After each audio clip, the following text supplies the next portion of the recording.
اے پروردگار، جب تو نے ہمیں ہدایت بخشی ہے تو اس کے بعد ہمارے دلوں میں کجی نہ پیدا کر دیجو اور ہمیں اپنے ہاتھ سے رحمت عطا فرما، تو بڑا عطا فرمانے والا ہے۔ اے پروردگار، تو اس روز جس کے آنے میں کچھ بھی شک نہیں سب لوگوں کو اپنے حضور میں جمع کر لے گا، بے شک اللہ خلاف وعدہ نہیں کرتا۔ جو لوگ کافر ہوئے اس دن نہ تو ان کا مال ہی اللہ کے عذاب سے ان کو بچا سکے گا اور نہ ان کی اولاد ہی کچھ کام آئے گی، اور یہ لوگ آتش جہنم کا ایندھن ہوں گے۔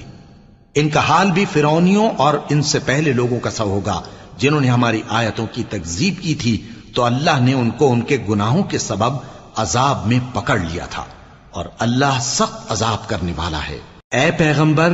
کافروں سے کہہ دو کہ تم دنیا میں بھی عنقریب مغلوب ہو جاؤ گے اور آخرت میں جہنم کی طرف اکٹھا کیے جاؤ گے، اور وہ بری جگہ ہے۔